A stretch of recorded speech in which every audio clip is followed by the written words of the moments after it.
23 students के marks को। जो बैच हमारा क्या है, दैट इज x2। ऐसे ही मैं x3 की बात करूं, ऐसे ही मैं x1 को लूं और ऐसे ही मैं x4 को लूं, तो इन सब का जो क्यूमुलेटिव होगा, इन सब का जो मीन होगा, उससे हमें पता चलेगा कि x batch that is class 10 उनके स्टूडेंट्स का मैथ्स में परफॉर्मेंस कैसा है। ये स्टेप क्लियर हुआ, ये स्टेटमेंट क्लियर हुआ। Yes sir. एक हमारे पास आगे चल के आप जब हायर स्टडीज में आओगे तो स्टैटिकल एक डेटा हमारे पास जो है वो बहुत इंपॉर्टेंट रोल है उसका रियल लाइफ में। सो ये जो टॉपिक है आप class I think 8th class से डिस्कस कर रहे हैं, और हमने प्रीवियस क्लास में भी डिस्कस किया था। मीन फाइंड आउट करने के लिए हमारे पास क्या थे, 2 टाइप्स के डेटा थे। एक हमारे पास था अनग्रुप डेटा और एक हमारे पास होता है ग्रुप डेटा। एक हमारे पास क्या होता है भाई, ग्रुप डेटा। अब आप मुझे बताइए अनग्रुप डेटा क्या है और ग्रुप डेटा क्या है बच्चे। अनग्रुप डेटा क्या है और ग्रुप डेटा क्या होता है, जल्दी से बताओ। अनग्रुप डेटा के लिए क्या है, सपोज करिए मेरे पास 10 स्टूडेंट्स हैं और यहाँ मेरे पास 100 स्टूडेंट्स हैं। तो 10 स्टूडेंट के मार्क्स, तो चलो मैंने 10 मार्क्स का एक टेस्ट लिया, सो मैं इजीली ऐसे अरेंज कर सकता हूँ। लेकिन यदि मुझे 100 स्टूडेंट से मार्क्स को अरेंज करना होगा, क्या आपको लग रहा है कि ये मेरे लिए इजी रहेगा कि मैं इंडिविजुअल स्टूडेंट के मार्क्स लूँ? No sir. तो वहां पर हमने प्रीवियस क्लास में डिस्कस किया था कि हम 100 स्टूडेंट्स के मार्क्स को क्लास इंटरवल में डिवाइड कर लेते हैं। सपोज करिए यहाँ पर मैक्सिमम मार्क्स हमारे 10 है, 10 मार्क्स का पेपर होना है, तो हमने क्लास इंटरवल डिफाइन कर लिया 0 to 2, 2 to 4, then 4 to 6, 6 to 8 and 8 to 10। ये हमारे पास क्या आएगा बच्चे, मार्क्स। और फिर हम क्या लेते हैं, नंबर ऑफ स्टूडेंट्स। सो कल हमने मीन के लिए डायरेक्ट मेथड यूज किया था, फॉर्मूला किसी को याद है? Summation F x upon summation F. Very good बच्चे। और मीन को हम कैसे डिनोट करते हैं? एक्स बार। बार से। बहुत अच्छे बच्चे हैं आप लोग। सो आज हम एक नया मेथड लेंगे and that is known as shortcut method. इस मेथड को हमने क्या नेम दिया है, शॉर्टकट मेथड। इसकी हेल्प से हम क्या फाइंड आउट करने वाले हैं, क्या फाइंड आउट करेंगे इसकी हेल्प से? हम मीन फाइंड आउट करेंगे। ओके, सो पहले मैं फॉर्मूले को यहाँ डिफाइन कर देता हूँ।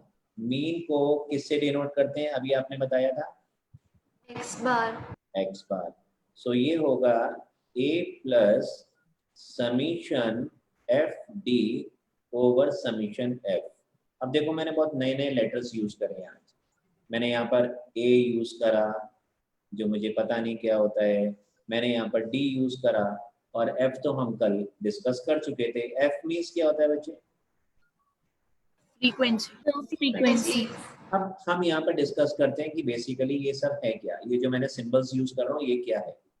सो a बच्चे हमारे पास है, a is known as assume mean.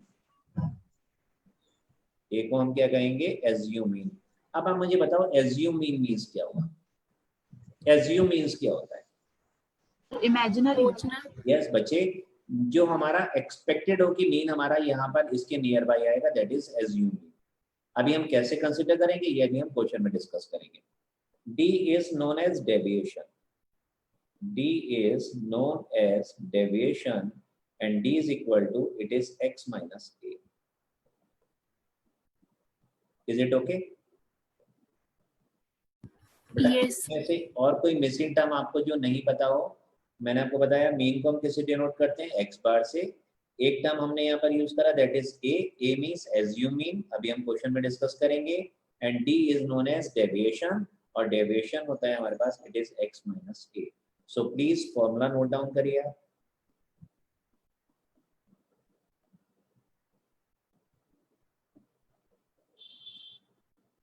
Noted?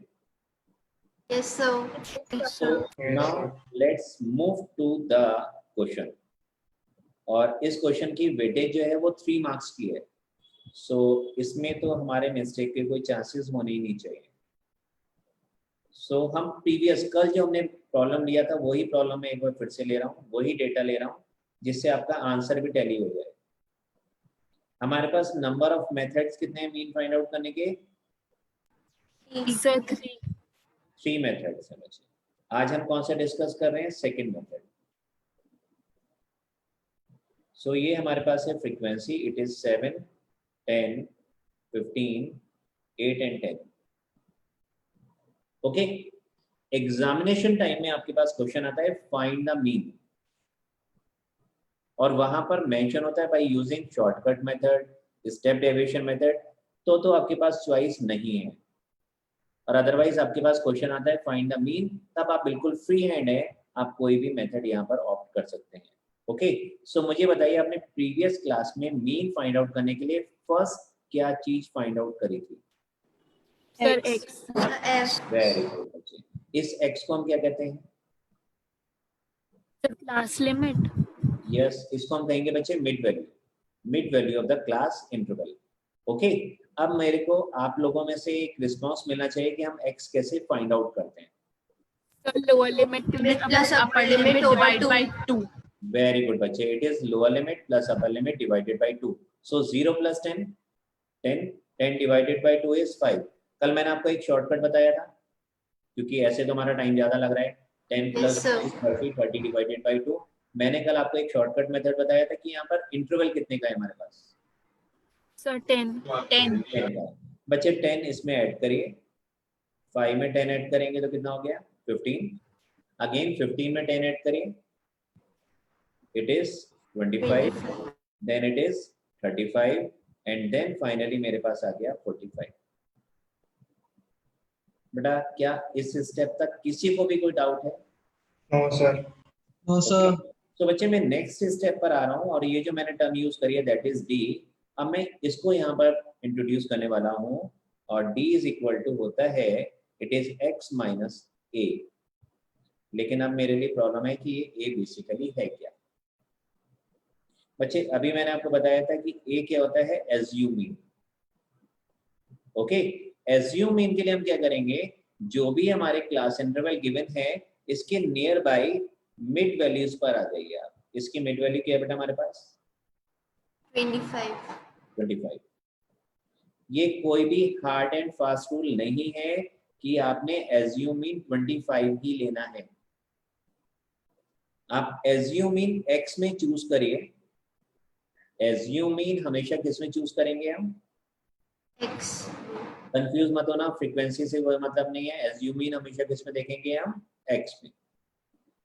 Calculation को इजी करने के लिए मैंने यहाँ पर एज्यूम मीन ले लिया 25। क्यों ले लिया? क्योंकि 2 डेटा ऊपर है, 2 डेटा नीचे है, तो ये हो गया 25।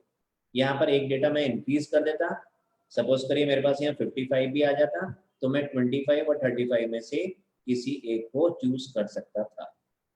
फिलहाल अभी हमने यहाँ पर एज्यूम मीन क्या ले लिया बच्चे? 25। क्या इस स्टेप में कोई डाउट है? No sir. तो d मुझे बताइए क्या होता है बच्चे? ये लिखा हुआ है d इज इक्वल टू क्या होता है? Deviation x x means x। a मैंने यहाँ पर क्या लेट करा है इस पर्टिकुलर क्वेश्चन में? 25। तो मैंने a के प्लेस पर क्या ले लिया? 25। अब हम आते हैं क्वेश्चन पर जो हमारा है। Now first one is x के प्लेस पर है 5। Now 5 minus 25 -20। अभी मैं आपको शॉर्टकट नहीं दूंगा, अभी मैं आपको नेक्स्ट क्वेश्चन में शॉर्टकट भी दूंगा इसका। Now 15 minus 25 -10। ओके बच्चे। Now 25 minus 25 0। 0। Now 35 minus 25 10 okay. Now 45 minus 25 20। Very good. क्या इस स्टेप तक कोई डाउट है आपका बेटा? इस स्टेप तक कोई डाउट आपका नहीं है? ओके, सो मेरी नेक्स्ट रिक्वायरमेंट क्या है? f और d का प्रोडक्ट। अब मेरे पास f भी अवेलेबल है, मेरे पास d भी अवेलेबल है। क्या मैं इसको मल्टीप्लाई कर सकता हूँ? 7 into minus 20 is minus 140. Now 10 into 10 is minus 100. And 15 into 0 is 15. 8 into 10 is 80.